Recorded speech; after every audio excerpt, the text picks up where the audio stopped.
40. Say 39. Number 1. 39. 1. 38. 37. 36. 35. 34. 33. 32. 31. 30. 29. 28. 27. 26. 25. 24. 23. 22. 21. 20. 19. 18. 17. 16. 15. 14. 13.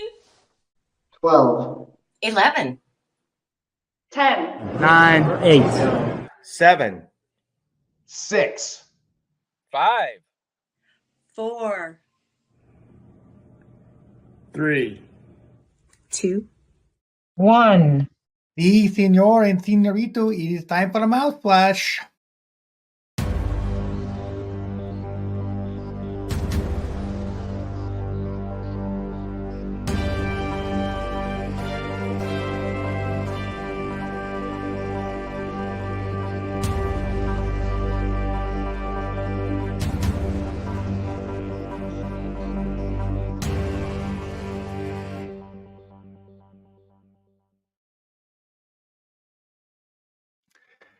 Good evening and welcome to the Mouthwash Talk Show, a minty fresh take on politics. And we got a special show for tonight. We have Watson Prunier coming on here.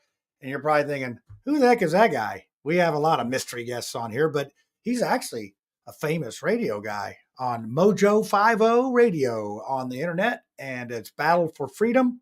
And he's been doing it for a while. I was on his show maybe 2-3 years ago.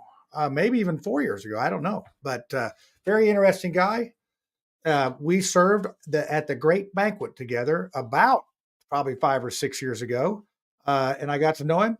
Good guy, good conservative guy. We're going to bring him on tonight. We're going to talk about whatever. We're going to talk about stuff. It's not going to be as much local tonight. We're sort of taking a little bit of break. We got the election in a couple weeks and politicians everywhere. I've been out campaigning. So it's been a lot of fun. Very interesting knocking on doors. Very, very, very interesting knocking on doors, talking to all these people. Some nice, some not nice. It's sort of like the Clint Eastwood movie, the good, the bad, and the ugly. But it's been fun. Lisa's getting a lot of support. I have my Lisa Freddy shirt on. She actually made this. She's so crafty. She made this herself with a little stencil. That's awesome. But yeah, so we appreciate you tuning in tonight. We're going to have some interesting conversation. I think you'll enjoy Watson. And well, heck, why don't we just go ahead and bring Watson on here and we'll see what he's up to. All right, my friend Watson, how are you this evening? I'm doing great, John. Appreciate being on the program. This is really cool. Yeah, I wish I had your voice. I mean, it's not that good. You got that good internet radio voice thing there. So tell me one thing. This is Mojo Radio, but you're on the video. What's that all about? Mojo 50 Radio. I get an opportunity. It's a free speech. It's a free speech network. I was started back in 2019 with Doc Thompson, who passed away, and 2019 he passed away. Tragic accident, but it was he used to be part of the Blaze. He moved over with a great crew, wow. Ron Phillips and Beth Knott, Brad Staggs, and they started this network, and it has been great. It's 7 days a week, 24 hours, 24/7 schedule of different hosts that are available to you. And I get a chance to come on Monday through Friday at 7 a.m. Eastern Standard Time. I get a replay in the evenings, Monday, Tuesday, Wednesday, and Friday at 8 p.m. where I get a replay. But it's exciting to be on the Mojo 50 Radio Network. Wide variety of just crazy hosts, and it's fun. Yeah, well, we have a group of crazy panelists on this show, but how do you come up with something to talk about? Well, I barely could get something once a week. How do you do it 5 times a week? Well, you know what? There are just days that I just been praying about, what is it that I cover? And it was sad because I started radio in September of 2014. And, again, I was probably far more right than I was. I wasn't super far right, but over the years, and it was about 2018, the Lord's like, why aren't you talk about all this biblical worldview in your shows and everything like that? why aren't you doing a Bible study? So I was like, okay, that's a good point. So I started going through the Bible. I used, what is his name? It's going to come to me in a minute here, but he had talked through the Bible. I spent a year and a half going through the 66 books of the Bible. And then I moved over to systematic theology. And then it just really drops in of whatever the topics are. Like today, I was talking about we need sanctuary cities needed. And that's just the whole idea of creating a sanctuary of peace for a lot of Americans who are in a lot of stress and everything like that. And tomorrow I talk about baptism for systematic theology, and Thursday I talk about the name of thrones, sex, sorcery, and serpents. So it's just that sounds like sex, drugs, and rock and roll a little bit. So almost, yeah. You ought to have a good audience there. So tell us a little bit about yourself. I mean, Prunier, that's like, it's like French or what? Yeah, my parents are from Haiti. So me, my brother, me and my siblings, we are firstborn generation here in the States to my parents. We grew up in New York, and it was a humbling experience, John. With having immigrant parents who barely spoke English. Poverty was brought to a whole nother level, where there were many days that the refrigerator looked like the showroom model, empty. So you learned quickly to be content with just the simple things that you have. Yeah. So you plan to move to California and made it to Indiana. That's about a lot of people have those great. Some people only make it to Pennsylvania. So feel fortunate you made it to the Hoosier State. Well, in 89, I almost did move to California. In 89, I almost moved to California, and I am so glad I didn't do that. And actually being led here was a God thing, because of the fact that I had a friend I worked with in a restaurant back in New York, and he married someone from Indiana, LaPorte, Indiana. And every time I visited here, I visited California, I visited New York. I mean, well, not New York, but Florida, Oregon. And I always had this weird, strange peace here in Indiana. And God was like, this is where I'm going to grow you. And so when I was interviewing, I had like 3 interviews lined up when I came here from vacation. I was working in Manhattan at the time. And none of the initial interviews went through. It just dropped. And so my buddy was like, hey, let's check out this other place. So I checked one place out. They had an interview in Kokomo at Delco Electronics. And so I went for the interview. I answered all the questions. And then the guy said to me, he's like, okay, let me get this straight. You're working for the number 10 accounting firm in Manhattan. You seem like you're on top of the world. Why Indiana? And I was like, well, I recently became a Christian, and, all my running buddies just get me in trouble here. I mean, back in New York, and God said, this is where he's going to mature me. And I'm like, this is where I believe I need to be. And the guy looks at me, he's like, I can respect that. Job offer the next day. So I thought it was going to be our slogan. There's more than corn in Indiana. That might have brought you here. That could be that sometimes. Yeah, like the Hoosier State, trying to figure out what that means. But it's been good. God's been good, and he's blessed me with a career of 35 years in IT without a degree. And I am married. I have a beautiful wife, 3 princesses. Just put down about 30 minutes ago. My son is just turned 24, and he's living in Tennessee with his mother. But it's good, and I get a chance to, before my regular job, be an author, creator, and so much more. Yeah, that's great. Well, I could talk to you for hours. I love listening to you, but I'm going to go ahead and play Lisa's campaign commercial, and then on the other side, you're going to have the gauntlet of the panel coming on here. You're going to be on the hot seat, but I know you got ice water in your veins. It's not even a sweat. You're not going to be like the guys at the debate last night. When the lights hit you, you're ready to go. I know it. So, all right, well, let's listen to this shameless campaign commercial for my wife, and then we'll have the panel on the other side, and we'll get ready to giddy up on this thing. All right. Copy that. Change is the only constant. Change is an opportunity. It is a transformation. Change is in our nature. It is what drives us. Change is taking that one step to better ourselves and to better our community that is around us. I want to serve those who aren't being served. My story is that I am already doing the work. I am already serving my district. And before living out that level of service, I was an executive in human resources in Indianapolis with some of the most transformational organizations in this city: the Indianapolis Motor Speedway, Galleon Sports and Outdoor, and Napa Auto Parts. Leading big organizations like that and inspiring motivational leadership and change within them is what I bring to the city of Indianapolis. I want to know your story. Tell me, and then let me inspire change within our community. Lisa for Indy. Paid for by Lisa for Indy campaign. All right. There we go. It's Lisa's out there, campaigning, and I'm helping and all that. So we're doing everything we can. Oh, look, this little logo is not going to work. Hold on a second. Let me get rid of that. I mean, thing. if you're saying I look that bad, I'm perfectly fine. I could put a different screen up if you want me to hide my face. Yeah, that's there we go. Look at that. Now you can run, but you can't hide because now you are out here, and Lucy goes up there, and that's the wonders. I'll figure this thing out. I think what happens is, since I'm the host of this show, I automatically go to the middle, which how it should be, because I am the king of the show, and I shall make a law before the show is over, and you shall follow it. You shall not pass. Yes, you shall not pass. I'm Gondolf of this show. So we have the full cast tonight. I'm going to go down through the top up here. Let's start at the top. Lucy, how you doing tonight? Earlier you said you were feeling a little under the weather, but I was. I had eaten the most amazing pecan pie on top of a whole bunch of other stuff, and that was a mistake. So it was of my own doing. I was practicing the sin of gluttony. Well, and then I can't.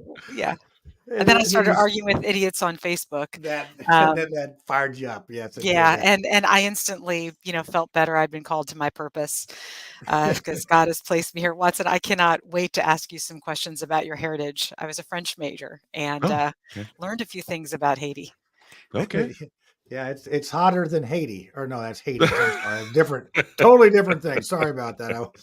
Brad, bail me out here. Bail me out, Brad. How are you tonight? So I'm doing pretty good. Lucy, I had kind of a similar evening. I started watching body cam footage on YouTube. I cannot get enough of it because I feel as if the police are somewhat painted, because every time it's on the news, it's always like something that the police have done wrong. Yeah. I love that it shows how many of just U.S. citizens are in the wrong all the time and just need to shut the hell up and not get arrested. The amount of disrespect and just like it gets you fired up. I'm choking on my own rage here. So Jordan, hopefully you didn't watch anything on the internet today. I mean, it's because you look like you're in a decent mood. These other two, they look like they're hostile. I'm kind of guilty of the same thing. The body cam footage is actually quite fun. I'm not gonna lie, when you're bored and you just need a break, you want to tune out. I mean, you kind of really do get a perspective. It gives you some perspective. So yeah, but no, my day was pretty good. It was pretty chill. Homework as usual. Of course, anyone that has been to college to work for the great corporations will know the awful things that it can do to you. But I'm getting through it. My faith is strong. The corporations are just plain evil. I'm going to put the banner up here on the bottom. Hey, you post some questions tonight. I already see some up there. They want to talk about Israel and Palestine and the Speaker of the House and all those. So anybody's want to put some question up there. I see Dorn is in the chat. Lucy, did you let him out of the cage in the basement finally? Or, because he's already saying, put the logo back up. He's like, put the logo back up. Put the logo back up. That's a good place for it, right over my face. Yeah, that's your husband for you. He doesn't have banned Lucy from the show yet, but he's got that. I got that. So let's see. Let's start it out. Jordan, I'm going to start it out with you. Let's go ahead and get some questions fired up here. Perfect. Well, I would like to talk about the Hamas and Israeli war, if you're up for it. So we're seeing that the Israelis are wanting to do a ground assault on Hamas, which anyone that has any understanding would say that marching across any territory in modern times is a bad idea. What do you think religiously? A lot of Christians are seeing this as biblical signs. They're getting a little worried about this. They're starting to feel that their faith is under attack in some form or way intrinsically through the Jewish faith. What would you say about the situation on the ground? And what would you say would be the spiritual component of this? You know, it's very interesting. Wow. Well, before I get into your answer, I will admit that body cam footage is something else as well too. So 3 for 3. 3 for 3, and the other ones. All right. I love watching. I'm like, why did they think they're going to get away from the cops? Yeah, you're driving a beater. You're not going anywhere. But back to this. You know, it's very interesting. I have chosen in the midst of this. If you look at my posts, I've said very little on this situation because I struggle with a lot of the content that's come out. Now, for like I said, I do Bible studies. I'm an ordained minister. I've taught systematic theology. You know, I've done it all. And I'm not comfortable with what's going on in Israel. And here's the reason why. It's the footage in the first 72 hours. Right. A lot of it seems over dramatized for me. Okay. There's a video where it shows a Hamas guy shooting at these people. He's got a rifle in his hands and he shoots 4 times at the face of a person in front of him and then immediately picks him up and walks away. I mean, I can show you the video. It's AP, it's Associated Press picture. And you're watching a lot of these things. The one where the Holocaust survivor was kidnapped and they're doing selfies with the Holocaust survivor. If we're Hamas, okay, and the mentality is to destroy all Jews, why, pardon the term I'm about to use, but why would you take a picture with a dirty Jew? Okay. The things aren't lining up for me. And I've been learning that the IDF is not as good as we think that they are. And if they did this ground assault without literally carpet bombing Gaza, the IDF would lose ridiculous numbers. It would make our losses in Vietnam worse. It would be worse. It would make it like a walk in the park. So for me, I'm not looking at this from a spiritual component because of the fact that 95% of the people who live in Israel are not followers of God. It's less than 5% are true followers of, you know, the God of the Bible. And I'm just talking about from the Old Testament perspective. So I'm not seeing this as a spiritual component that is in end times.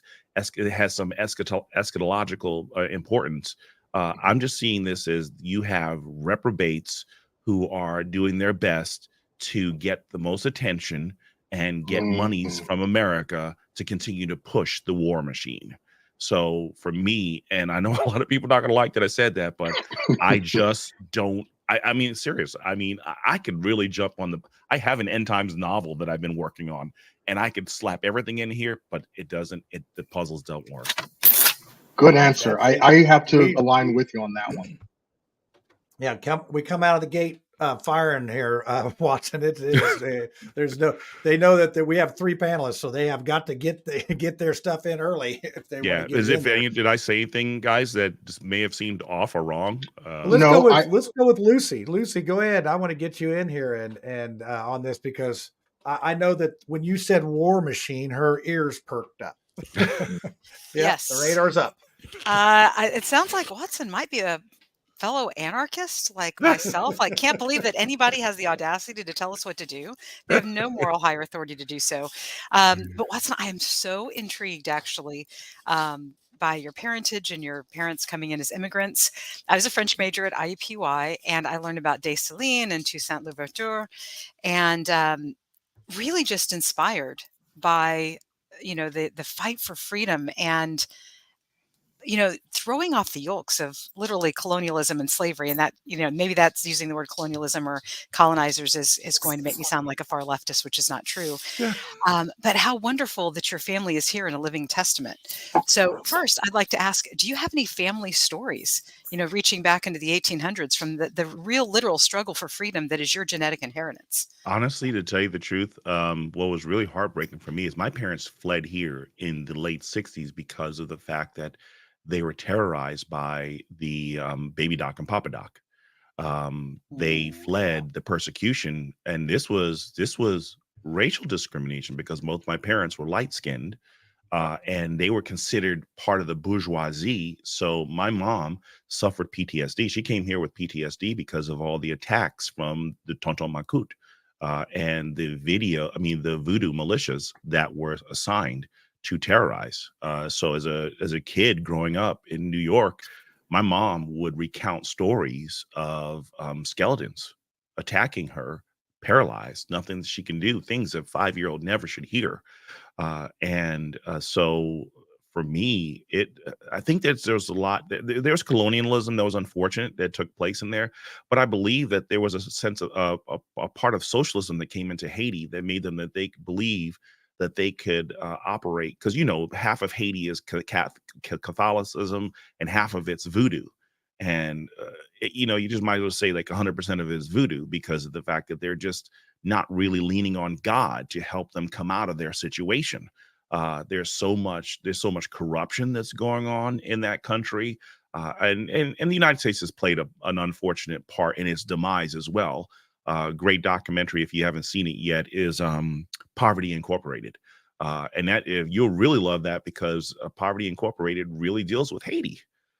And you'll see some things in that video that'll blow you away. But so for me, when we came here to the States, the only history that I had was hearing the nightmares from my mother. So for me, I wanted to tune all of that out. But it wasn't easy for us here in the States because, back in the 70s and 80s, Haitians were terrorized. We were blamed for AIDS in the 80s.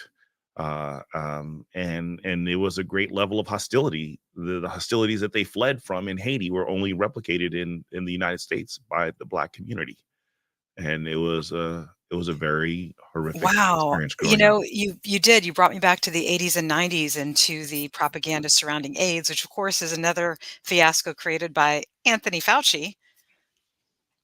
And I'm sure that being in the Bronx and with the Haitian population in New York, you may already be aware, or your friends and family may already be aware, that Anthony Fauci literally took orphans and wards of the states and used them as guinea pigs for AZT. And Wow. literally put babies under the knife, put G tubes in them, and put AZT in them. Because once you're a ward of the state, your parent or in loco parentis can allow you to be part of a medical experiment. I mean, he's a very, very evil man. Not to mention, way to go, Lucy. You got our guest all emotional now, and well, and he hadn't even answered a question for Brad put yet. let me put more deep depth in that statement, and we can go to Brad. So I'm one of 4, born on my birthday 52 years ago. And my dad wasn't in the hospital when my mom went into labor. We have 2 siblings that we don't know their location, their name, because the hospital took it upon themselves to say only 2 children were born. And the records are locked. God. The records are locked, and we cannot get into the hospital to figure out the gender nor the location of 2 siblings. And this was a common practice in New York. There's a hospital in New York that's closed down because they were doing experiments with families with twins, triplets, quadruplets, you name it. They were doing experiments of separating the families. Oh my God. Wow. This is Liam Sheff wrote about this in his book, Official Stories Are to Protect Officials. And he exposed what was going on in the New York system. I am so sorry. So you were actually quadruplets. Yeah. And I have 2. I have my brother that I thought was my twin for the first 25 years of my life. He's still in Bronx. He's in the Bronx. And I have 2 other siblings that don't know where they are. And I have am so incredibly sorry. Well, I mean, but folks, that's the evil. That's the wickedness. Yeah, it's evil. Folks, we do not rehearse this show beforehand. So Lucy had no idea that question was going to hit where it hit, and I did not know, Watson, you were one of 4, and obviously a fortunate one. But I mean, that just be crazy to try to figure out where your other 2 are. Yeah, what happened? I mean, it's just the evil in this world, and I know there's a darkness in Haiti that I've had people describe in India, there's a place that in Calcutta that there's some darkness. There's just some dark places in this world, and you just wonder, are they ever going to see the light? So, hey, Brad, I saw a comment in there. Is Brad sleeping? No, Brad takes notes on this show. He's actually one of our prepared people for this show. So, Brad, go ahead. Good. I want to take it back to the religion part of the Israel and Hamas, and really just call out Micah Beckwith for a post he made about. He said it was because of Biden's weakness and wokeness that everything happened, and I couldn't even find the words for it, because it's like people are fighting over land. Like, take religion out of it. Like, people are fighting over land, and to the point where dead children are not a deterrent anymore. We talked about, like, Watson, you brought up like the media and like the pictures. Like, I saw a lot of pictures of a lot of things, and I'm kind of curious as to your guys' thoughts about how much media we're getting and what kinds. I remember seeing when did you guys see the video when they released it from when the Hamas attacked the music festival, and they had like satellite footage of people running and scattering, and I'm like, and it looked terrifying. But then I'm like, where the hell did you get that? And so much of it was like, can we at least stop and ask that question too? I mean, there's a lot of questions that we need to be asking, like, right now. Bingo. There was a reporter that got shot, and because he was in the press zone, or they were in the press zone, and they were shocked by this. And I'm like, you guys are by the bullets. Stop being by the bullets. Or let's figure out why the bullets are flying and figure out just to stop that. Like, so many innocent people are dying to the point now where it's like, are we even humans? We're all watching this just happen. Yeah. And I don't care what side it is when people are just told to leave. It's like, okay, well, I'll leave, but then if I can't get out fast enough, you're still going to just devastate everything. Yeah, it is. And then where am I supposed to go? Like, nobody wants to take refugees. Yeah, I'm gonna have to give you the counterpart of Lucy. You'd ask like 6 questions in there, so let's keep it to one question. Well, I mean, that. Hey, I know. Hey, well, you got a lot of questions. quick thing. You mentioned Micah Beckwith, and it's pretty funny because of the fact that Micah Beckwith has been actually a blessing to me, because in 2021, when my job wanted to mandate the jobs, I can't get the jab because of the fact that I have an allergic reaction to the flu vaccine. Micah Beckwith wrote a letter for me that I used for my religious exemption when I had to interview to not get the jab on my job. Now, in Micah's statement, I don't agree with his statement fully, because I believe that the war was going to happen regardless of whoever was in the White House. Okay. People who are intention to cause evil will do it regardless of who is in power. There is this presumption that Trump echoed a extra level of fear in the hearts of terrorists. I don't agree with that a whole lot. Was he unstable, and is he mentally unstable? Yes, but I don't believe that it was his strength that curbed any violence like what we saw on October 7th. So it was going to happen regardless. Plus the fact that, again, we're looking at the 50th anniversary of the very same thing happening, 50 years ago. But it's still ongoing too. Like, it's just like with Ukraine too. Like, where's the end? Yeah, there is no end. You have to understand the and war you brought machine. up like the war machine. Yes. And that all started like with, after World War II with like Eisenhower's farewell address, when he's talking about the military industrial complex. It's like, it's been here forever, and people have just been watching it get bigger and looking for things to fight. One of the things really interesting about that whole thing, where you come to find out Israeli intelligence isn't as good as it was. Allegedly, 3 days prior to the attack, Egypt had informed Israeli intelligence that this was going to happen. The United States, I believe, had informed Israel that this was going to happen. And I think that what happened is they made the same mistake that we are making now in America. We're getting too confident in our military might and our technology. And I believe that Israel has made the horrible mistake of believing that they are protected completely by the Iron Dome and the United States, and there's nothing that's going to get in. And I believe that we will be humbled here in this country if we continue to, like David, count his army and feel confident in his strength. And we're about to be humbled. If we don't get off of our high horse and think that we're God's gift to the universe, we will. And I'm not anti-American. I am American through and through. Let me break this down. I'm a Christian first. I'm a husband second. I'm a father third. I'm an American fourth. And my color is somewhere near 20. Okay. I am not anti-American, but my biblical worldview, my responsibility as a husband and a father comes before me even being an American, and I'm proud to be in this country. But we have a lot of humbling to do. If we really want to see this country turn around, we better get on our knees and beg God to forgive us for our hubris to believe that we could do things without him and be this great military might. And I believe that's exactly why Israel is suffering right now. Yeah, it is hard to keep an army ready to go. It's very costly, and our weapons are in the millions of dollars. It's not like yes, it is. It's a very expensive thing. And if you look at Rome, they couldn't feed the army. They couldn't pay the army. John, we sell them. We sell the weapons. Yes, we do. It's not like we're running out of ammunition. Oh no, we're good. We just keep building them, and then we're like, all right, somebody better start using them, right? Otherwise, what's the point? And Brad, isn't that scary though? That our biggest is it our biggest commodity? Our weapons? Where's the innovation?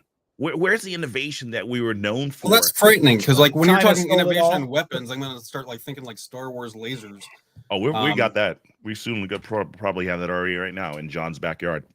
Yep, I got like 3 of them, 3 different kinds. I got 3 different colors. John, are you like a stormtrooper kind of? Yeah, I'm a Sith and a stormtrooper rolled into one. You don't want no part of me. I got 3 lasers and 3 different colors. I just got one. This is all I want to say.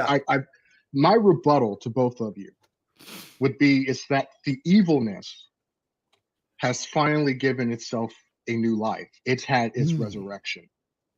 We've seen the withdrawal of God's spirit on the earth. People are now beholden to the self-image of idolization, superficialness. So we're seeing evilness now fight a pecking order. And us Christians and atheists and all those in between, we are cannon fodder mixed into the fog of war. There's a pecking order happening. So if we remember what Christ tells us, and this is why I asked my question in the beginning that seemed to set all of this off, is that Christ is waiting for the Christian, just like David. Are we going to wait for them to call us the end, or are we going to do something to stand up on our firm foundation and stop it? There is no balance to the evilness. We Christians assume that God is going to do everything for us, that we forgot that he's given us strength and power to defend ourselves, not only intrinsically, but intellectually, and if we had to, quick and swiftly with force. America is the bringer of war and the destroyer of worlds the minute that they detonated the nuke. We all agree. And yet no country in the world is daring to drop one because they fear America's great ingenuity of death. We allowed ourselves to be consumed with the spirit of death, and thus everywhere we go, we cause nothing but war, or we feed the blood life to it, which is the water, bullets, gunpowder, all of that is being fed into an agenda of a pecking order in which we have nothing to do with. So that's my component to it. There is no spirit. We are beholden by evil. We need to stand firm on the foundation we have, and we need to speak, stand firm, and also, if we have to, fight intrinsically and intellectually to combat them. We control our land, our borders. And I think you're right, Winston. You have an obligation to your family. Well, I'm a young man.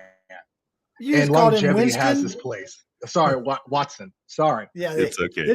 I have longevity has its place. But there are some of us who look at this and think about this on a daily basis, that if the Lord had placed me in powers and principalities, Lord, would I handle it the same way? Will I be forced in the same options in which these very few men have limited themselves to? Or would I be able to open my heart and connect across the seas to people that culture is not like mine? America had a chance to be the bringer of peace in the world, kind of like how Anakin was supposed to bring the balance to the Force. He was the balance even through evil. But in this case, I gotta stop. There's no question here. There's no question. And I'm Lucy's finished after turned this. loose. All I'm saying is America had a chance to be a balance of peace, and it has chose numerous times in its history to be a evil force. We never had a chance. We never had a chance at peace. I think we did, Lucy. I think we had plenty of chances. We were sold out in the beginning when we went from the Articles of Confederation. My people are free. So they had a chance of redemption. Our country is a farce. But I'm free, right? I've been free for how long, Lucy? That means you're not free. Yeah, actually, definitely, we're not free. We're not free. Well, is it because of taxes? Because I think Lucy likes taxes. No, it's more than taxes. We are literally seen as Goya, as human resource material. And sometimes I love Micah, sometimes he really gets on my nerves. But what really annoys me more than anything else is the evangelical bent that everybody takes towards this. You think God wants to bless America? No, God loves everybody. He's no respecter of persons. He loves, all the little children, red and yellow, brown and white. They are precious in his sight. My goodness, I'm not any better than somebody from Czechoslovakia or Ukraine or Haiti. We are all loved and created by God. And the fact that we would frame this as a nationalism issue, as us against them, man, that undercuts us from the very beginning. And I'd like to remind y'all, who was it that put Jesus up on the cross? It was Jews. And now in Israel, what you have is you have Zionists and you have Jewish people and believers, and you have, people that are Muslim as well. And all fighting over the same rock. The people that are claiming to be Jews are actually Zionists. This is a political organization thing that's hijacking a religious movement, just like some of these so-called evangelicals do in this country. They put God out in front of them in order to actually spread war. Okay, we have a guest here, so let's let him talk. Okay. No. But I'm glad what she said there, and I'm going to correct you on one thing, because it's a mistake that all of us have made. Evangelicals, you name it. Jews may have been part of the deal of putting Jesus on the cross, but we all put him on the cross. Fair. We all put him on the cross. Well played. Well played. Yeah, those darn Romans had something to do with it too. Because of the fact that it was his choice to die for our sins. So if he willingly got on the cross to die for us, but it's our guilt, the guilt of the Jews, the guilt of everyone who's rejected him. But he made that commitment to say, I will take on sin that they may not be burdened with that and be able to stand in the presence of my Father.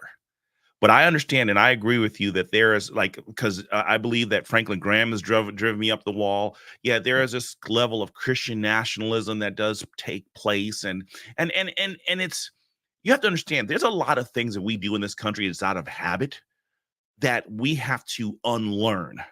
And undo, to make certain that we don't insert ourselves into a narrative that really God has not called us to. The terms of God's sovereignty, his election, his choice to do whatever he wants, means that it's his sovereignty, his predestination, his election of doing whatever he wants. We don't pull out the pen and paper to dictate how history goes. We're only participants in what takes place. People are making those decisions in their own lives to take the lives of, innocent children, in just random attacks. Yeah. So I don't understand how it's the same God. There was no evidence that Hamas had beheaded babies. I want to take you back. back. I mean, the music festival, the things that we've seen, that is without, You mean the false dispute. flag with crisis actors? Real people died, but you have a wall that can detect literally a rat or a cat 25 years ago, and now we have drones and all sorts of other. They do. You have somebody that wants to be king. Well, Yeah, You have Netanyahu who wants to be David there reincarnated. were tens of thousands of people protesting Bibi in the streets. There was a civil Yeah. war about to happen to remove him, and Yeah. then this happens, and you have a 6 or 7 hour time. What do you call it? Stand down. I mean, you can get in a helicopter. It's like the size of New Jersey, right? So you can get a helicopter from one end and be at the other end of the country in 45 minutes. But you're telling me it took 6 hours for Israeli defense to come to the aid? I mean, really? I mean, did you guys So not learn Oh, anything from do Wag I the need to Dog? start the conspiracy theories no, well, segment no, of no, the no, show? Or? no. Well, here's the thing about it. So Brad brought up something really good earlier about where does all this footage come from? Okay. Again, you're getting views, you're getting things that are just popping up inconvenient. And there was one in that the festival. Okay. I have with me a DJI Osmo Mobile 6. Okay, so I can put my iPhone on and it's a great camera, you know, it keeps my camera stable and everything like that. But there's a scene in the very, very first footage that shows a person carrying a camera and they're running away from the shooting, and the camera never breaks angle. I mean, very little camera shake. I'm sorry. If someone's shooting, even as me, as a proud supporter of the Second Amendment, if I'm running and I'm trying to run to cover, my camera is not going to get a clean angle like someone was sitting on a trolley, moving across and catching the people as they were getting away and fleeing what was going on. Do you feel it's like AI or like a Wag the Dog kind of a propaganda? You bring up a whole nother story. Like I mean, operation. I actually have on my because I'm taking one of if you see it says Battle for Freedom host and Stone's Heart author, and that is a fantasy novel that a fantasy series that I wrote, and I'm turning it into 3D. So 80% of it is going to be CGI, and the other is going to be B-roll footage as I put this together. But this is a whole nother universe, whole nother planet. But I can show you if I find the image of how I generated myself. I made myself an avatar of me, 3D. And I take every one of your pictures. I can do that right now. So any of that stuff could be generated. The other one, I want to go back to the whole idea of the babies. Even when you looked at the pictures of the babies being slaughtered, it was like crisis actors of the IDF soldiers leaning on the other person, crying over the bread that's on the table. Again, are there axes of evil in this world? Yes, by far. But the moment that you go to propaganda to sell your message, I'm no longer behind you. I'm no longer behind you. I can't agree with it. Period. Yeah. We need to change our strategy After to the deal with the Gulf evilness. War, remember weapons of mass destruction and how this young girl gets on there and she says, I have seen it. They took the babies out of the incubators and laid them on the cold floor. And then we found out she's actually the daughter of the Kuwaiti ambassador to the US. And she was never there and there were never any babies, but she was bawling in front of the cameras. You just can't believe what you see unless you No, you have, can't. you know, like Lisa just posted that she has a niece and the fiance that was lost in that attack. I'm not saying that with a false flag that real people don't die. I'm saying things happen for a different purpose. That it's created to get support for the war. I Pretty mean, can much. you imagine if everybody immediately understood what really happened with Gulf of Tonkin, that it was a false flag? When I was a kid in '88 in world history and U.S. history in high school, I was taught about the Gulf of Tonkin, and this is why we started the war. But by the time my son, who's now 23, was in Fishers High School, he was being taught that the Gulf of Tonkin was a false flag and that it was used to bring us into the war. And of course, what did President Johnson do? He manufactured armaments. And what happened to all of those tanks after the Vietnam War? They got deep sixed into the ocean. So we'd have to buy new. It's the war machine, people. War machine, pure and simple. That's how you, I'm going to show you this. Let's see if I can bring this up, and I'm going to let you see this here. Okay, yeah. So yeah, this is where Brad is on this, and I need this one right here. So here's the AP footage. Is it showing? No, sorry, that went to the wrong one. I apologize. I need to put you over. Yeah, I apologize. I do my broadcast and I went with another view on here, but I can get that. There you go. Yeah, you're like, I don't see anything. McFly. See, it's all made up. We can't even see it. Yeah, it's so made up you can't even see it. But here you go. Here's the guy who basically, you saw that? Boom, boom, boom, boom. You see it's shooting. And let me go forward and pick you up. I mean, he just shot the guy 4 times. So and it shows you all this like surreal footage. There was a person that was right there next to right next to the car who was allegedly shot. There was a person who was sitting in the car 3 hours later. When you watch the full AP footage, 3 hours later, she was hiding in the car, and then she's jumping up and down. Hey, help me, help me, help me. Again, there's just too much out there. Now, I'm gonna also. In the Las Vegas shooting, like the girl who got her jaw shot off, and like she didn't even like feel it until like she was in a casino walking past people and they saw her, and like her seeing their reaction was what did it. Yeah. So like I get that. Like, I mean, I'm not saying that like those 4 shots weren't like, you know, kill shots or anything like that. Maybe they hit him in the leg. Or, I don't know.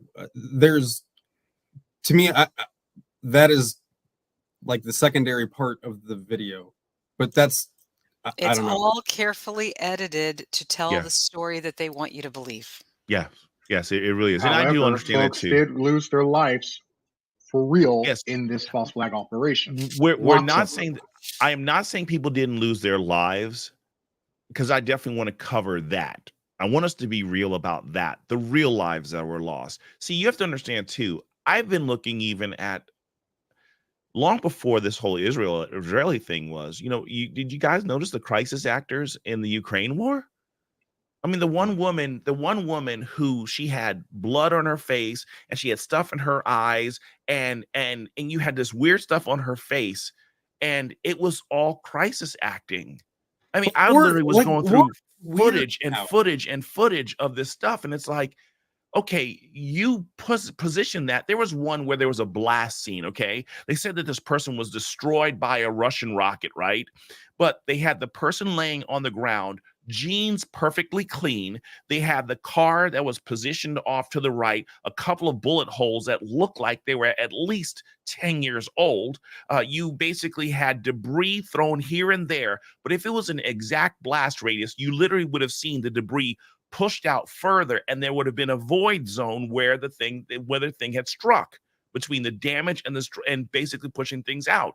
But if you look at the way that everything was positioned there, it was just completely inconsistent with a blast. And how are we all experts on blasts, though? Like, that's I'm another not. thing. But okay, here's the thing about it. I've been, when I was taking electrical engineering in New York, and I remember when I was working on a circuit board, and I don't remember what the amperage was, but I remember that when I got hit with that, it blew me back 15 feet. But I got shocked. I got hit. I've been in situations where I've been hit. I've been in collisions. I've been in a lot of different things where when you have an impact like this and you pull out, go and look up drone footage of blasts, missile strikes, and everything like that. Accurate missile strikes where they say that people have been hit, and just look at the data. When you look at the information, do you believe those ones then too? Huh? How do you believe those videos too? Like, at a certain point, if you're watching a video of a blast, how are you not watching like the AI video of a blast? To, you know, so good question. Good question. So when I ask my friends who are in the military, who do this for a living, who actually are participating in this, when I speak to friends who work, like a person that you may want to follow, if you can still find him out there, is Matt Bracken.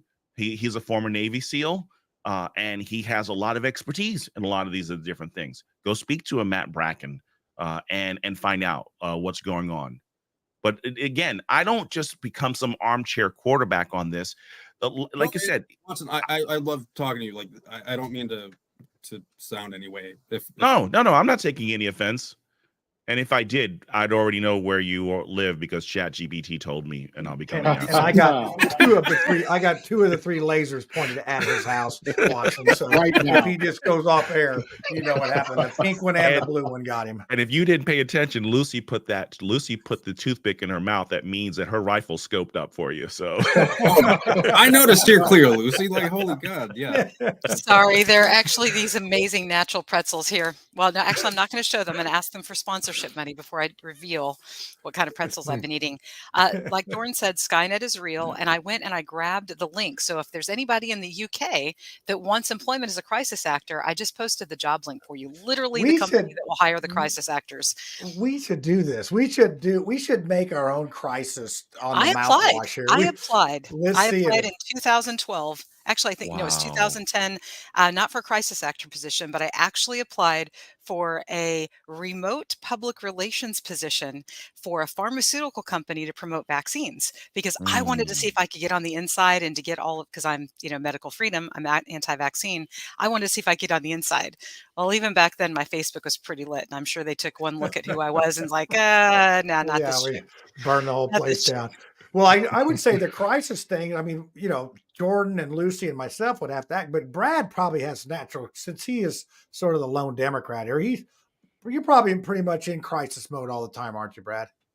Oh yeah, all the time. I'm always looking for the exit. It's like you got you're counting the people. And I know I've seen you at meetings and things. That's all that. But hey, let's shift gears a little bit. That was an excellent discussion. I want to talk about this Speaker of the House thing. I mean, we're running the United States into the rocks and all that. So, I mean, what do you make of this thing? I mean, is this just like this is disorganized? It's like Keystone Cops. But you know what? But isn't this only indicative of who we are? I mean, isn't the House and Senate only a reflection of America? And if we're this indecisive, like you said, so I thank you, Brad, for being a lone Democrat and being as peaceful as possible. I really wish that our House could function in this way. I mean, I believe that many of us have different opinions here, but the violence hasn't come out. I don't see any Instagram or TikTok videos against me by any of the people in this thing here, but we see that in the House. We see it in the House, and it's rather unfortunate. Huh? You've never been to a Hamilton East County Library Board meeting, have you? Not yet. Not yet, but I am in Hamilton County now, so I will go. I will. Yeah, you're up there in it. You're in Noblesville. That's gonna be. Yeah, I can't wait to see Watson in there with Cassie. Maybe we can get Cassie and Watson on the same show. Cassie, who's Cassie? No, and remember, you don't want to know. Tiffany's got the, she's gonna right the ship. She's got a meeting this Thursday. Tiffany, Tiffany Detlefson. Actually, she is a regular on our show, but she's running for office. So if you're running for office, we have to take you off 60 days ahead because we go on Channel 40. I don't think anybody cares about being on my show, on this show here, but on the TV, you have to be off. So Jordan is sitting in, and we have different people. Mike is sat in, and we've had, Charles Bookwalter sitting in for that spot. And she is the president of the Hamilton County East Library Board now, after they've had all sorts of disarray. But Cassie is a very interesting person that makes some very colorful videos about people at these meetings. She's very much disruptive and very interesting. She's passionate. Yeah, she got a lot of energy. So anyway, you'll run into her if you go to any of those meetings.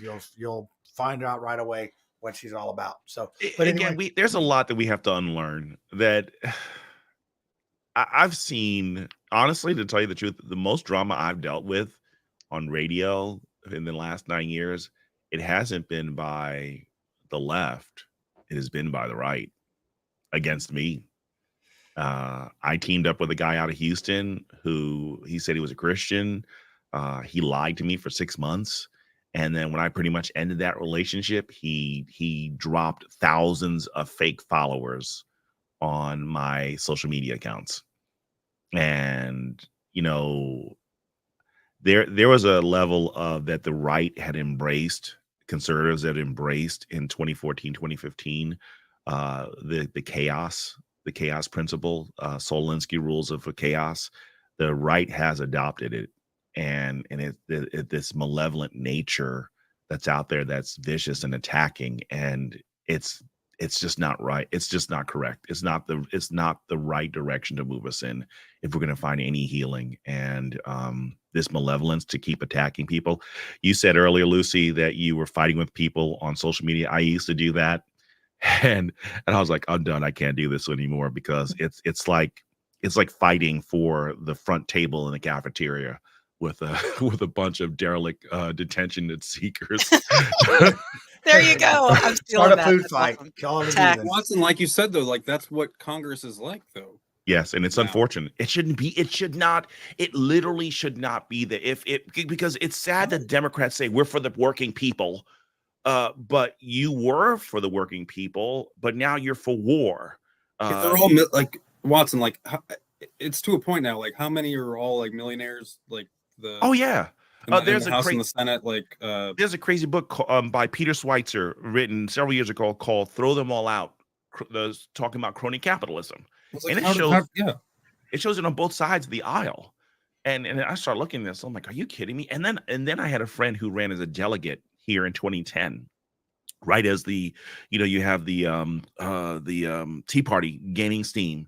And I remember they had a situation where they were voting on the attorney general who's going to be at that particular time. And you had Democrats come across the line to vote for the non-Democrat, non-Republican candidate who was a Tea Party candidate. And the Republicans literally threatened the delegates saying, if you don't vote the way that we tell you to, you'll never be a delegate again. And when I heard about that in 2010, I'm like, we're ruined. Well, you obviously missed our show a couple of weeks ago with the two-party primary voting. And for an update on that, John Rust was on our show, and he had a court case the next day, which they used our show in his deposition. So, you watch what you say. You're watching. A lot of people watch this thing, and you may be on a billboard or a milk carton, either one. Yeah. So, but his case has not been thrown out. He actually on November 1st, they're going to talk about it. So, this two-party thing is happening. But I think what I find out while I'm campaigning for Lisa is they just want to know if you're a Republican or a Democrat. So these two parties. Sorry, Lucy, your party has not done a good job getting people to be libertarian, but these two parties have made such a division, and it costs so much money to run. I think I heard a figure of $14 million Jefferson Shreve put into his account to run for mayor. That job pays $100,000. We all know that Jefferson probably isn't in it for the money because he's got a lot of money, but still, hey, if John, you're not a rich man, how do you do this? I gotta push back on the snarky comments you're making about libertarians. The reason it's difficult to get traction as a libertarian is because the unbelievable massive amount of fraud that contributes to $14 million on a mayor's race. Yeah, well, it's a club and we ain't in it. Also, when I ran in 2024 for House,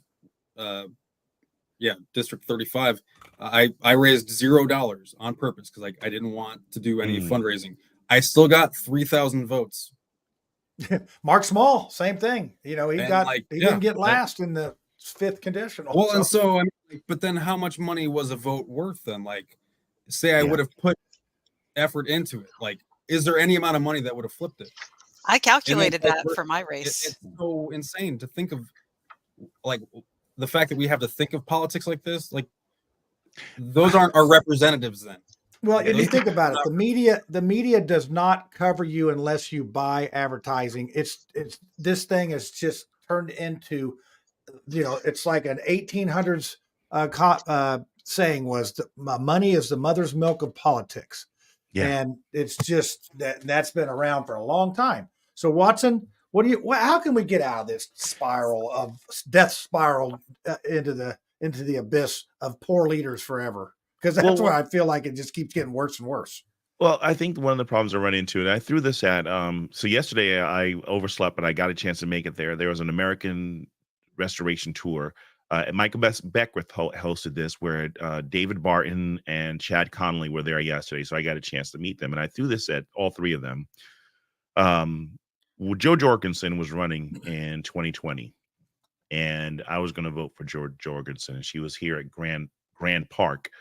And I remember in the middle of her campaigning, and I was one of the first few people to ask her a question. And I think that as we complain about the failures in our government, everyone agrees that we want less government. We want less government interference and everything like that. And we want to see that our government is balancing the budget.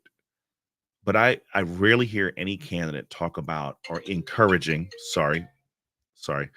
I rarely hear candidates talk about the voters' responsibility to be fiscally responsible. I mean, before the pandemic on Black Friday, we spent $1.4 billion on Black Friday. 6 months later, during the pandemic, we're begging for $600 check. How can we see our representatives live the lives of fiscal responsibility if we American citizens won't do it? You know, there is, you know, we can't put business people in there because again, there's a lot of things that yes, the law allowed Donald Trump to do things, but that does not take away from the immoral stain of what he had done. Filed bankruptcy multiple times and defrauded people of money that belonged to him. It doesn't matter if the law allowed it. When do we get into the morality of using the system to defraud American citizens? You're not a friend of the people. You know, shouldn't be a representative. You're a reprobate who should be incarcerated. But it starts with us as the people, that we build a community, whether you're right or you're left or you're a libertarian, that we basically take the Dave Ramsey principles, get debt free. Don't be a slave to the lender, and put yourself in a position so that if you can run a $3,000 a $0 campaign and get 3,000 votes, you do that. See, people look at me and they're like, it's either or. 2 times I've voted for a Republican in the general election, and both times I'm saddened by the decisions I made. 2004, I voted for Bush. 2020, I voted for Trump against my better judgment. I voted libertarian all my life.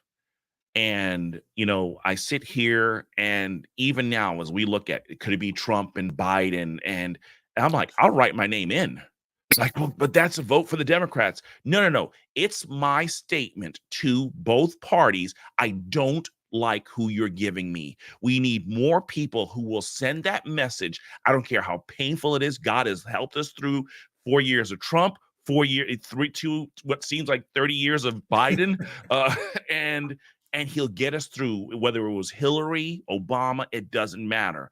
If we are believers, trusting that God will get us through, it doesn't matter who's in the White House. We know who's on the throne above the White House. So we have to send a message to every corner of politics. We will not take who you're offering to us, because we want better. We don't want the worst of the barrel. We want the best of the crop. And we've got to start putting them forward. Take us to church. I'd like to point out, I just want to do a couple little pushbacks there on my libertarian, possibly anarchist friend. And that is the whole system is based on debt. There is no value in the system because of the Federal Reserve. So a certain number of people have to file bankruptcy every year in order to pull the money out of the system and extinguish the debts, as well as the whole purpose of the IRS is to pull 30% of the money that's created back into the system to mask the hyperinflation that we've been living under my entire adult life. So I'm going to say what God said, which is come out of Babylon. Yeah. Buckminster Fuller said, you can't fight the system you're in. You have to make something better. People will flock to it. The old system will just die away. So I'm encouraging all of you to barter, to trade, to use privacy coins, not Bitcoin, because that's what got Russ Ulbricht 2 consecutive life years in prison for the crime of basically creating Facebook Marketplace before Zuckerberg did. So make sure that you get educated on some crypto. You can't walk across the border with gold chains around your neck, and you're going to be able to walk across the border with your money in your mind if you know how to use Monero and Dero and Pirate Chain. Yeah, and I'm not against bankruptcy. I understand that life happens, okay? But when you intentionally use it 4 to 6 times, and these people have worked on the hopes of providing for their families, and they have nothing to, that's where I draw the line. There are people who plan their financial lives around bankruptcy every 7 to 10 years. Yeah, and that should be immoral. Well, it certainly is. But, of course, we don't even have time to go into, were you loaned credit? Were you loaned money? Is there any money? The creation of the debt. I ain't got time for it. Just go read The Creature from Jekyll Island. Speaking of time, I mean, now we go to the conspiracy theory because we are out of time. We actually went a little long tonight. I'm sorry. I'm a talk show host and a preacher, so I talk too much. My bad. No, that's Love good. listening to you. I have to edit this down for a half hour on channel 40, and there's going to be some really good stuff in here. So I'm excited to get to the editing portion of the program. But well, we thanks do for the have this honor being thing. on this program. Thanks for being on the honor. You have a great panel. Thank you. That was that Dorn?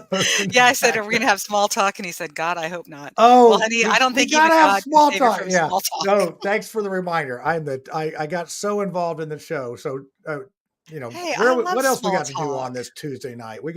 Let's play. So, Watson, we have a gentleman on the show, Mark Small. He is a Republican, but he's a very left-leaning Republican.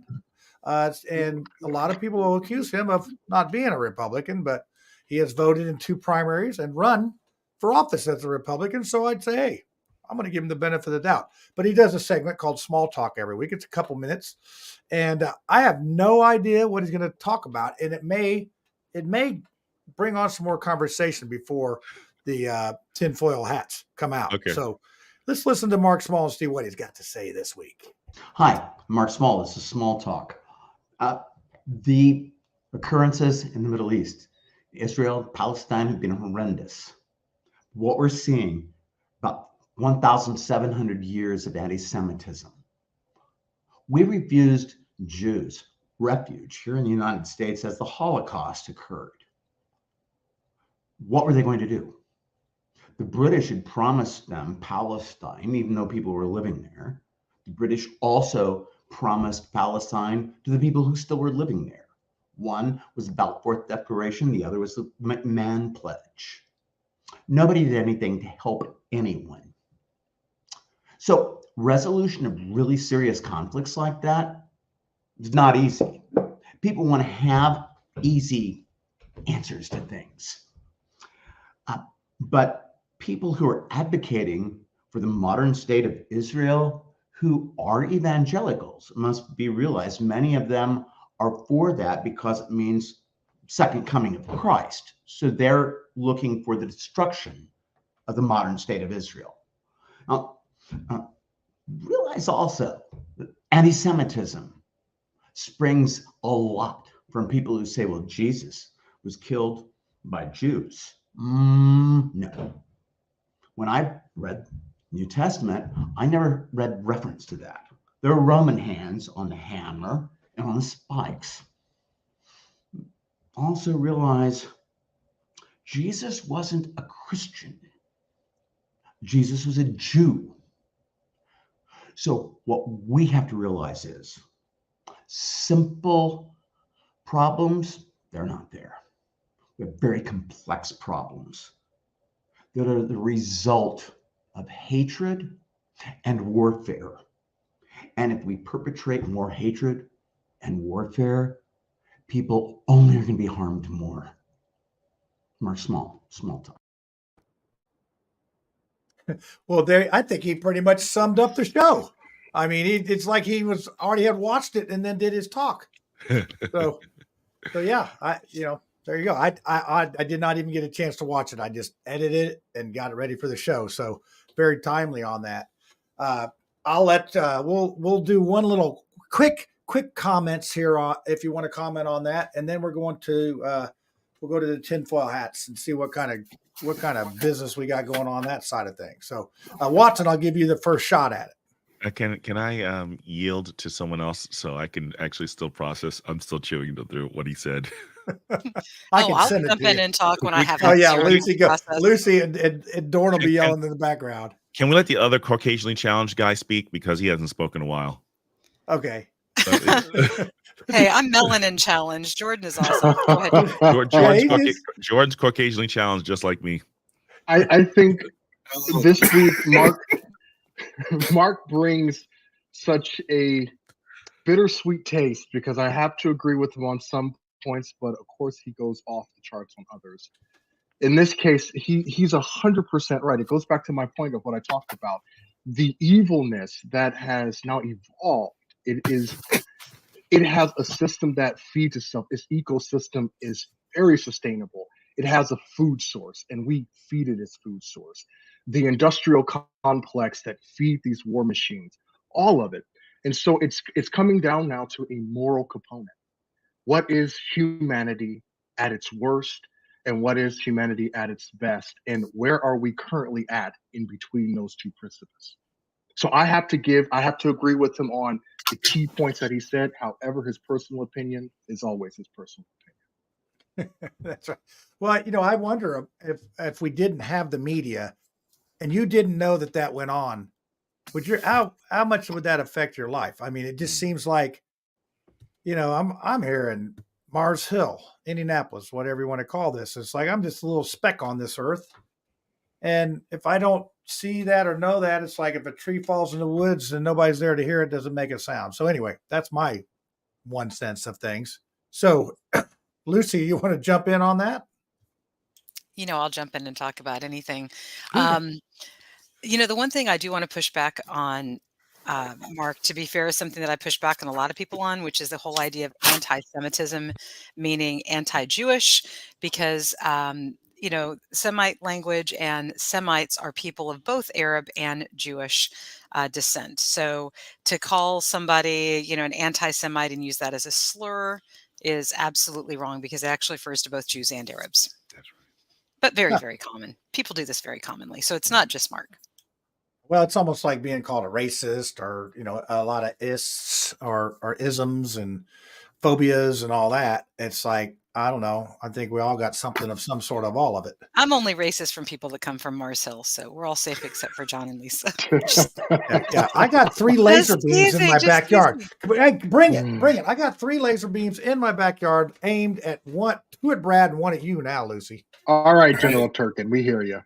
Yes, I told you I would make a law before the show was over. So anybody else want to have any final comments on this? Yeah, well, with the way that Mark talked, it was really funny. Jordan, I actually crossed out what my conspiracy theory was going to be, was Jordan Davis is secretly writing for Mark Small. And because you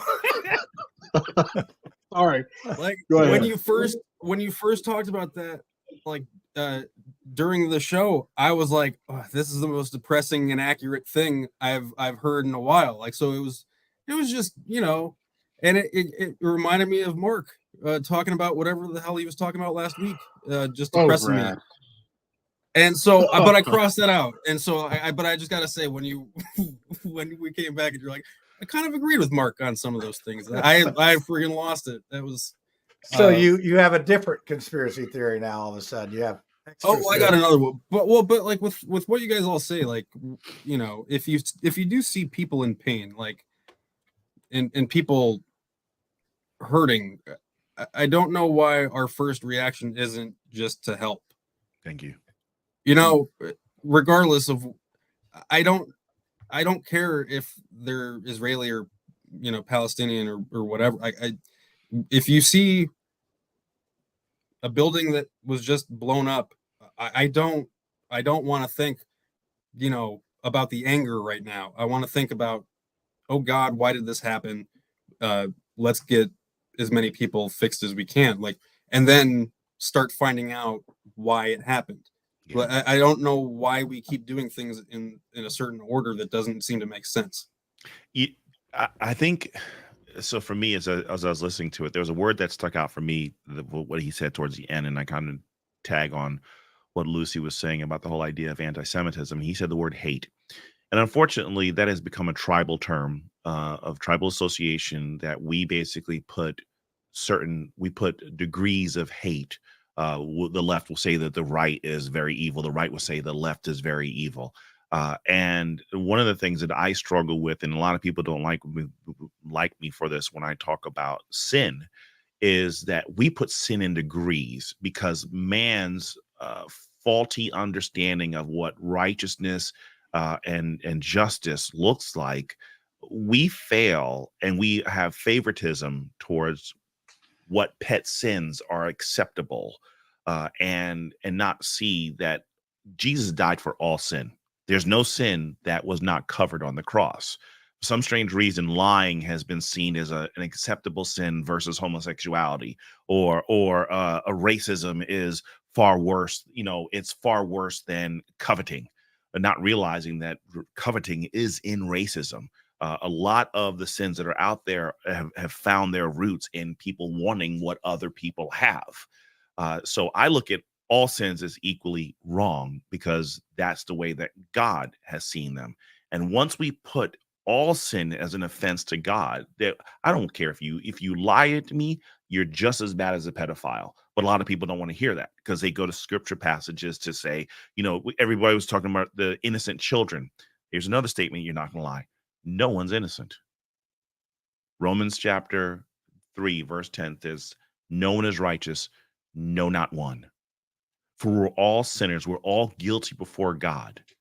So the moment that we just level the playing field that no one is right and only God is good, we start off on this right platform. We all come to the cross equally guilty before God. We leave the cross equally redeemed by God. And the moment that we have that language, we put everything in the right perspective. Because brother, you're a Democrat, and I'm not triggered by you being on the network. I'm not triggered. And it's great that we're having this discussion. And I think the moment that we remove all the stupid labels that we create to presume ourselves to be morally superior, yes, I'm an ordained minister. I'm no more better than anyone who's on this panel.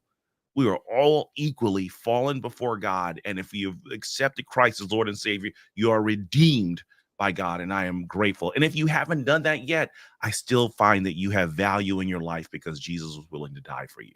When we can get to that level of discussion, I think it moves everything in the right direction. It's not about we can do name calling and jest and have fun and everything like that. But when we become malevolent about it, you've lost me, and I want nothing more to do with that. And I ain't nobody got no time for that. Yeah. On that note, I think of the we need to be entertained. And I remember that if you've seen the movie Gladiator, and when Russell Crowe was. He'd been fighting and he just wiped everybody out in this thing, and he throws his sword up there to the Caesar and says, "Are you not entertained?" And I just feel like that just in the back of my mind of we need to be entertained, and I think that's why this video and the selfies and the other stuff is, you guys watch the body footage. That was the big thing we talked about, and it's entertaining to see crazy people doing stupid things and other people trying to stop them. So I think that's where we're at on some things. And obviously our show, we need it to be entertaining, or people are not going to watch this show if it's not somewhat entertaining. But I think we covered some we had a good conversation tonight, and it was from a variety of viewpoints. So I think that's sort of what we try to accomplish with this show. So I'll give you the last word, Watson, and then conspiracy theory. You're going to stick around for that, I'm sure. You don't have to have a tinfoil hat or anything. So. Oh, I'm born with tinfoil. All right, good. I knew that. So, but I always want to be polite and ask. So. No, I mean, again, I really appreciate the opportunity to be on this panel. I'm going to be trying to catch just a little bit more throughout my week, so I can hear the insanity. It's always great to hear a different perspective, and I enjoy that. Again, I'm on Monday through Fridays at 7 a.m. My website, battleforfreedom.com.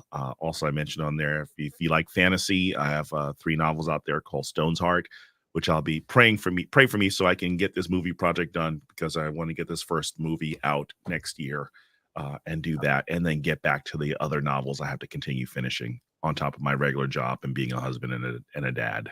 All right. Well, if you need any crisis actors, I know 4 of them right here on your other side here that'll do that. I mean, we're all in on that. I'm not just a crisis actor. I'm create the crisis for you actor. Oh yeah. Well, I'm actually I'm going to go to everyone's Facebook page and see if I can find some video footage I can start just inserting and build a video.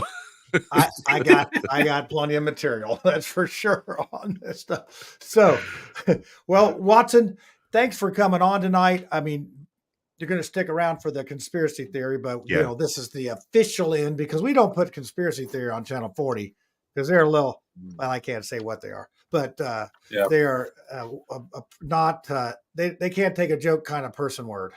So do I go and get the aluminum foil and we put the hats on? Yeah, you can, but you're going to have about, I think that this segment that does this is 10 seconds. So you got 10 seconds to do it. So okay, if you want to go right now, I'll put it on this. You guys have your fun. I'll be right back. All right. So here we go. All right. We're going to put the conspiracy theory up here while Watson goes and gets his. So here you go. And he's going to miss this part, so he won't laugh. Hey, y'all, it's time for the conspiracy theory. So you better get your tinfoil hat out and let's see what's going on this week. All right. Let's put him. Look at that, man. That is like the fastest tinfoil I've ever seen. Mad respect. That was awesome, Watson. I've never seen anybody put something together that fast. Did you make a do-rag out of aluminum foil? How is it head shaped? Seriously. I'm impressed. I'm very impressed. Well, it's like, I like working with pros. I do. I like working with pros. I mean, it's like he's starting to look like a Benny Gesserit witch, though, with that head. I'm not going to say that there's a certain syrup bottle that he reminds me of, but I'm not going to say it. Can't Jemima? I didn't say it. You said it, so I didn't say it. Not Aunt Jemima, Can't Jemima. Can't Jemima. That's what I did with Rachel Dolezal. I actually took a picture of her and I put her on the Aunt Jemima. Oh, that's hilarious. And I wrote Can't Jemima. That's a good one. Oh, you'll be thrown off the internet for that. I'm sure. That's Brad, Jordan, what the heck you got going on there? Right shoe ears. Is Jordan a stormtrooper now or something? What do you got going on? Brad looks like Pikachu. Yeah, he's. No, I thought that was right shoe. That looks more like the right shoe. This I don't know. I got it from my kids. They got it at some sort of event. It used to light up. Yeah. But a couple people keep calling me a furry on the message board. That's not a good thing. Well, and I'm at this point, I'm like, go ahead, just call. I don't care. Call me what you want, man. Yeah. Okay. Well, Watson, he's a Democrat. He doesn't have enough money to buy foil. So I mean, they're just saying it's like it's like the man's keeping him down. That's what. Well, I'm gonna pan over one day. It's gonna be like a giant foil ball this big. Yeah. Like used to roll out. Yeah. But like other empty Democrat promises, it'll be a 10-foot diameter ball with 9.5 feet of air. Oh wow! Let's just pick on the lone. Results are results, Lucy. I don't know. You can hide your false flag inside that Trojan ball. Oh my God! Usually, this is after the show's over. We talk like this to each other. So hey, that's because we love each other. We're all friends. Oh here. yeah, we're just like one big happy family. I thought I was going to be under the spotlight, but it looks like Brad's under the spotlight now. Lone Democrat, man. Like lone is. He has a lot of courage. Like we can't keep Democrats on this show because the other ones are too busy making a Republican love fest. Yeah. And then, John, I was laughing, thinking, I'm like, oh yeah, well, what about like none of the Republicans that I want to argue with ever want to come on the show? Like, Mike is, he won't. Did you send them flowers? Yeah. I've tried buttering them up. No, but I want to invite me flowers. I want to invite Micah and Purple for Parents and Mama for Liberty to the ILF conference, the Indiana Library Federation. Our conference is November 13th and 14th in Indianapolis. So come on down if you guys want to have a conversation. Oh, where? Not that I speak for anybody from the conference. I just think it would be funny. And where is this? Productive. Down in Indianapolis. We have an annual conference. And statewide, national. Statewide. Yeah, it's just the Indiana Library Federation. So it does have some school librarians plus public, librarians. Yeah, I heard well. I heard they have a breakout seminar where they learn to shush people. Oh yeah. Well, we get an award too. If you get you said November 13th and 14th. Yep. Is it during the day or in the evening? It's during the day. Usually it's 8 to 4 each day. Okay. And there's breakout sessions and stuff, speakers and whatnot. So we all get together and talk about current events of the library world. So it's sure it's pretty fun and topical. Hamilton County going to come up, you think? Yeah. Maybe. Okay. Probably. Yeah. All right. I'm thinking so. Brad, we're going to start with you on the conspiracy tonight. So we're gonna see what you got there. I know you already X'd out one that was very good. So yeah, I mean, I'm just like, yeah, I love that. No, I'm gonna jump on the Taylor Swift bandwagon with her and Travis Kelce. I think it's all part of the NFL script to distract from the NFL scripting their games. So this is just to distract it. Like, it's happening probably. Are you referring to the ghost referees on the end of the Colts game that I've heard so much about? I didn't see this, but I remember there was some bad calls. Well, honestly, though, the first time I heard about the NFL script for the games was last year's Super Bowl. Like, one of my friends said that, a week before the Super Bowl, the script was released, and it was kind of going along with the game, but then it didn't. But I'm like, so many people. How do you account for injuries? How do you account for? There were so many variables that I was just angry again with people on the internet. So. You guys need to stay off the internet. That's what I'm saying. It's not good for us. It's not. So that's your conspiracy that the NFL has scripted Taylor Swift and this Klecko guy or Kelce, is that his name? Kelce, yeah. I hate him anyways. He's good. But he's already in commercials and stuff. I saw him on a commercial for getting the flu shot and the COVID shot at the same time. And he's like, okay. And then he's like doing two things at once. So, but he's in too many commercials right now. Like, and he's doing he's dating Taylor Swift. So I'm like, that's how long. Let's do a prediction on that one. Here, I'll do the Magic 8 Ball.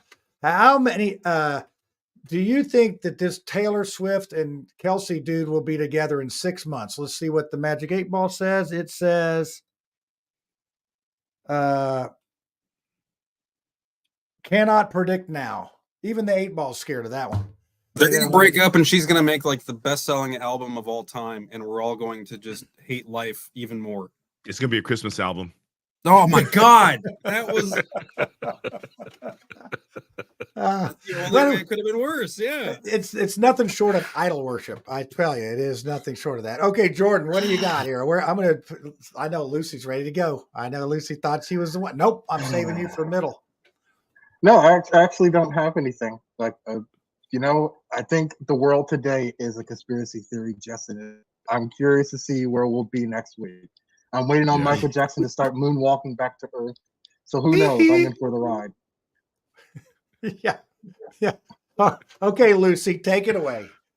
Well, since Taylor Swift's new boyfriend was doing those Pfizer endorsements, we know that he's gotten his boosters. So whether it's dating Taylor Swift or stumping for Pfizer, either way, his heart's getting broken. Ooh, Lucy. That's a technical foul. Wow, that was poetry, Lucy. That was nice. You won the internet with that one. Wow. I win the internet every damn day. But the hardest part of the show, thank you. I've got to give Jordan his props. He was like, now you got to say that one. I'm like, okay. So that was for Jordan. Well, this is the hardest part of the show for me, honest to goodness. Because I don't know what to talk about. There's so many things to talk about, conspiracy factist. So I'm going to go a different direction than all of y'all, and I'm going to go the Britney Spears direction. And I would just like to take a moment to pay homage to a girl who was pumped like an oil well for profits, whose family used her for years. And I appreciate the conspiracy. A conspiracy is just, two or more people getting together to come to a common result. And sometimes that's a good thing and sometimes it's a bad thing. So I'm just going to take tonight to say thank you to the Free Britney people who literally worked hard to free that girl from her conservatorship. Some of you out there listening may know what I'm about to say. And those of you that don't need to read a book and use Google. MK Ultra. That girl was MK Ultra'd. Oh, now I got to look something up again. Okay, let me pop off a couple of these. So MK Ultra is mind control, and back in, even in the 70s, the way that they proved the MK Ultra mind control experiments was actually the accounting records. Through FOIA, somebody got a whole bunch of stuff, and it ended up being the accounting records that corroborated the fact that was true. Operation Paperclip. Anybody here know Operation Paperclip? So that was when the Nazi scientists were basically split between us and Russia. They were given new identities. They were put on Plum Island, which is at the tip of Long Island. They were put in the veterinary facility there.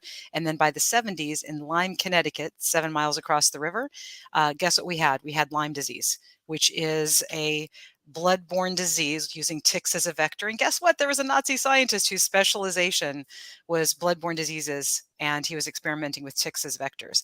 Nothing is as it seems, people. The whole world is a stage. And you should also look into Project Manhattan. So I will say this. I had the distinct pleasure this last weekend, sorry you didn't come, John, of being at the Indiana Homesteading Conference and meeting Joel Salatin in person. I have a bucket list of people, and now he is checked off. I have met him in person. And the thing that he said in his talks about his recent book, The Homesteading Tsunami, and can we really, feed the world without Monsanto? And of course, the answer is yes. Is he said, what if we had a Manhattan Project that was about soil and compost? What if instead of putting atrazine into the ecosphere and turning frogs gay, literally, people, Alex Jones was 100% right. You talk about the transgenderism movement, all you got to do is go look at atrazine and what it does. You want to talk about why people are feeling like they're boys trapped inside of a girl's body and vice versa? Look at the MMR and Varivax vaccines, both manufactured by Merck, that have the complete genomes and DNA of opposite sex children. The MMR contains DNA of an aborted baby that was a boy, and his mother had bipolar and schizophrenia. They know all the medical records. The one in Varivax, the chickenpox vaccine, was WI-38. WI is code for, I forget the name of the facility, like Wisteria or something. Anyway, that was the name of the facility, not the little girl that was aborted. And she was the 38th baby aborted, so that they could use her cells to grow chickenpox.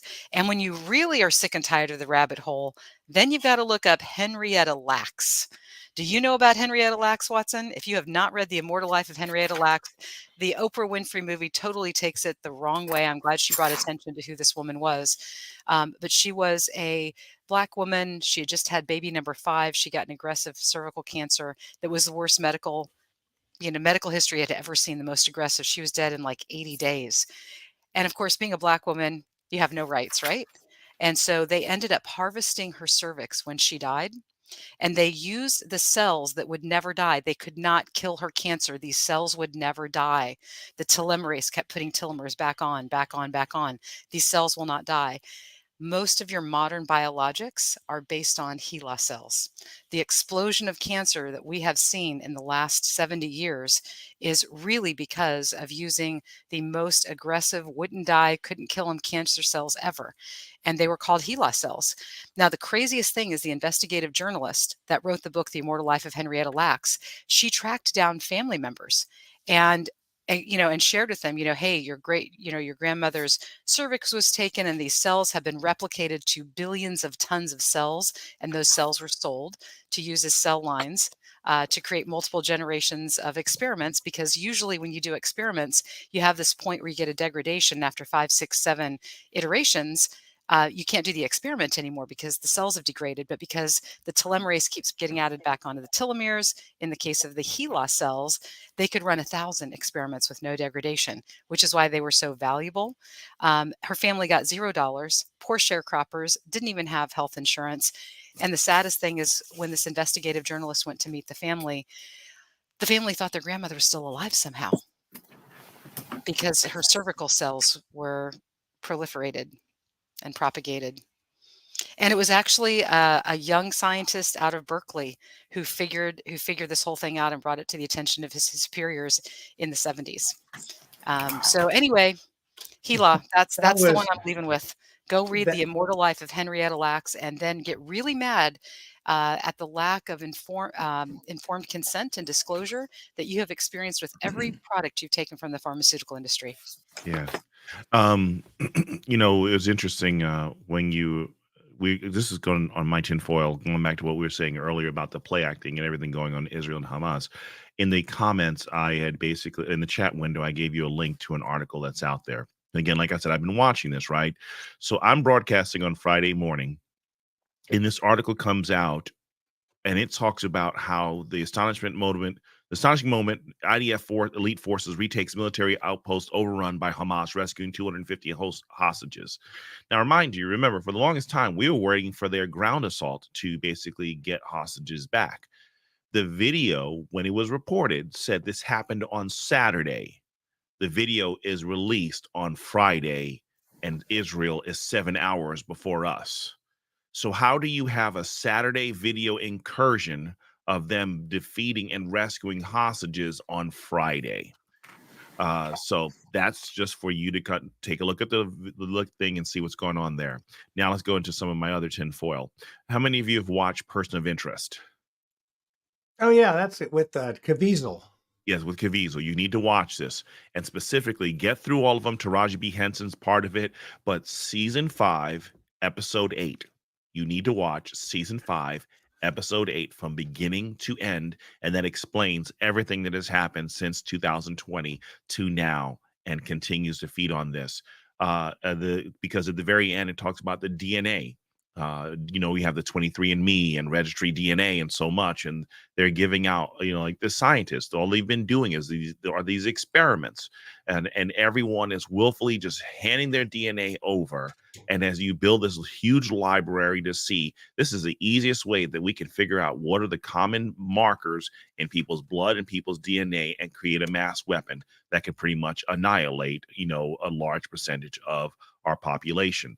And then something that was said, that Lucy was saying, that struck one of my theories too, is the issue of, with all the vaccines and everything that they're doing, and we talk, no one wants to hear that vaccinations can cause autism and everything like that. Some have. There's been the evidence of that. What if autism has always been the target? Everybody sees autism as the rare occasion, and we see it on the rise. What if autism and the biological and spiritual implications of autism, the final goal? That when you think of now, I'm not aware of many autistic people who are strong in the faith, who can articulate it and be committed to God. I'm sure that there's some that are out there I've just never experienced. And many of the ones that I have come into contact with, like I read this really good book written by a kid with autism, and he was very anti-God. And, if autism is the goal to create this super critical mind, because most people with autism, or it's autism and what's the other one? Asperger's, yes. Asperger's. What if the ultimate goal was to create this critical mind that's thinking, that doesn't see the higher power, but sees all the power in this brilliant mind that has removed a lot of the emotions and a lot of the different things that we wrestle with on a day-to-day basis? What if the whole ultimate goal in all these modifications has been to create a shell that can be controlled? But then who's going to do all the work? Well, sounds like to me you're speaking of hollowed men walking around the earth that have no souls. This sounds, that's an interesting perspective. Well, did you see the article where they actually created an embryo without sperm and an egg? Did you not see the article just came out today about the artificial womb? That they now have an artificial womb for very extreme premature babies, that they want to put them back in the condition to grow, to help them grow better. So if there is no literal soul, who has the tendency that we know in scripture to inhabit souls or inhabit bodies? Avatars. We're just, you know what? We're just meat suits anyway. But Watson, I'm gonna speak to what you said about what is the end goal. Well, the end goal was always to incapacitate the most individualistic people who are literally John Wayne. The culture of America is to stand up against collectivism, and in order to have the New World Order, we need to be collectivists. So if you can destroy, and most of the people that I know that have autism and Asperger's or have children that have such, it's not a gift. They're not super geniuses. that are hyper-focused on one thing. That is exceedingly rare. Most of them are nonverbal that I personally interact with, 20-year-olds that are still in diapers, boys that have become men that were cute little boys, and now they've gone through testosterone and everything, and now they are 250-pound, 6-foot tall terrors because they lack the ability. Now, I used to have a radio show back in the 90s, and I interviewed Harris Coulter, PhD. He wrote a book called Vaccination, Social Violence, and Criminality. He co-wrote a book called DPT, A Shot in the Dark with Barbara Loe Fisher. She's one of the founders of the National Vaccine Information Center. If you read Harris Coulter's book, and he's a PhD, he's a medical historian, not an MD. What he says is that what vaccination does that is the worst is that it destroys the corpus callosum. And that's that part of your brain that allows the left and the right hemispheres to integrate. And so that's why you see, the lack of social empathy. And so he correlates autism, especially with boys, and sadly, especially the more melanin you have, the less vitamin D you have, and the more susceptible you are to vaccine damage because of the lack of the vitamin D and the hormone vitamin D. Hormone Ds, it's also a vitamin and a hormone.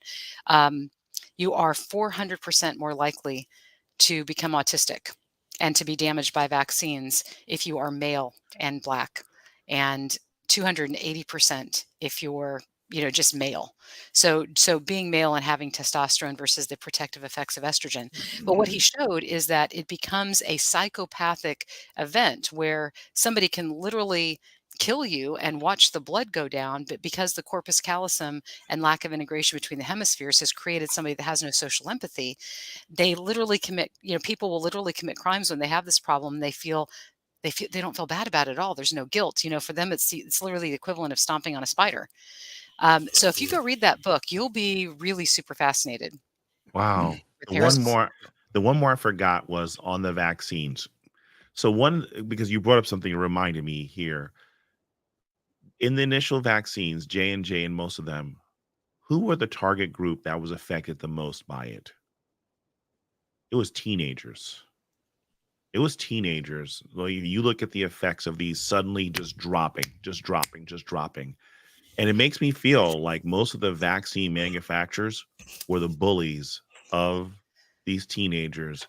And there was a specific target group, not only just to depopulate the earth, but look at the vehemence that is going out against these jocks, these cheerleaders, these people who are in quote unquote fit condition, and they are passing away. And it just really, for me, it screamed of a person who was a victim of bullying.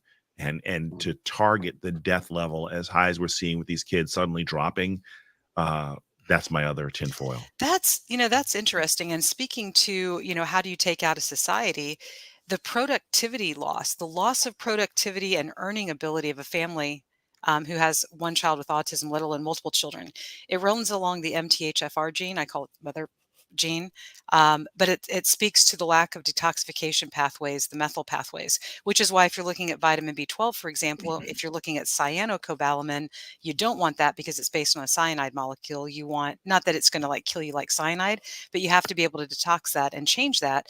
So when I'm looking at vitamins, I'm always looking for methylcobalamin because I know that it's already the methylated form.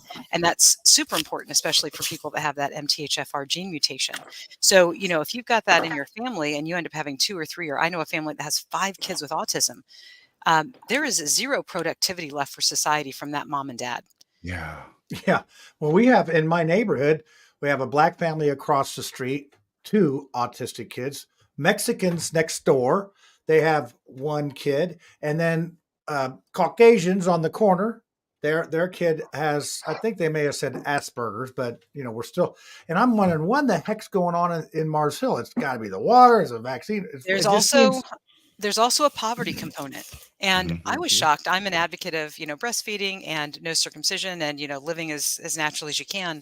But I was shocked when they did a study in Australia and they wanted to see, what I'm going to say the damage rate, in other words, do children fare better with formula feeding, vaccines, breastfeeding vaccines, no vaccines formula, and no vaccines breastfeeding. And of course, you get the healthiest children with no vaccines and no breastfeeding. And me being biased towards breastfeeding, I immediately thought that the next healthiest group would be the vaccinated, but they got breastfed. No, It wasn't at all. It was the formula kids who were not vaccinated. It turns out not poisoning your kid was even more important than supporting them with human milk. Wow. So That's breast milk crazy. would not overcome that. And of course, in poor families, we've even got worse problems with a slant against breastfeeding culturally. We just have so much to do. And I'm going to call out all the moms, all my fellow moms that are listening and might ever see this missive. It's up to us to raise the good people. It's up to us to stop the cycle. It's up to us to decide that our young people, men and women, are not going to be cannon fodder, that we're not going to allow our children to believe that they have some sort of, nationalist duty to go fight in a foreign war for somebody else, using your kids as a pawn in a risk game. Don't let your children go kill other people that have never done anything to you. Don't let your kid, because they're playing Call of Duty, go be the one who becomes a drone operator bombing brown kids in some other country. They don't hate us because because of our freedom. They hate us because we're bombing their children. Yeah. Well, I'm going to speak for the dads. Be a dad. It's not just the moms here that's issue, but if you're a dad, be a dad. And that's that's where I think we're falling down in a lot of areas. The nuclear Agreed. family and not the other things. So we're gonna have to wind this up. I have a conspiracy theory, and you're gonna like how I tie this in. This is about Dr. John Brodus Watson. And maybe somebody might remember him. In the 1920s, he had this experiment. It was like little baby Albert. And they took a 1-year-old baby and they basically did experiments on this little baby. And they actually had a "Where is Baby Watson" after 30 years. And, I'm going to say that, this conspiracy it's actually Watson Prunier is the baby. Is the baby. I mean, I'm just, I didn't mean to out him on the show like this, but are you still afraid of clowns? I think that was one of the things that they did. Are you still afraid of the clowns? As long as I'm eating Baby Watson's cheesecake, I don't care how many clowns come at me. Oh, and you've just ruined my conspiracy theory as false. So, I mean, I thought that was the best I could do. I used Watson in there, and just psychological things and all that. So, hey, this has been a great show. I don't know if we got I the do record. one quick thing before we go, because sure. Lucy dropped something really powerful that has just been really sitting in my mind just about when you're saying, because we have friends who have a kid who's he's 43 years old, and he's a brilliant kid. He's on the spectrum. It's not autism, it's not Asperger's, there's another one, and I think it's on the other side of the spectrum that allows more sociability, because I think Asperger's is at one end, I think autism is in the middle, and this last one it brings him to be a more sociable individual. But hearing that there are 250-pound nonverbal individuals, it's a heartbreaking thing. So I don't mind. I don't hope you guys don't mind me wanting to just do a quick prayer for them, if that's not going to be a problem. No. Go ahead. I'm going to take off my hat for that.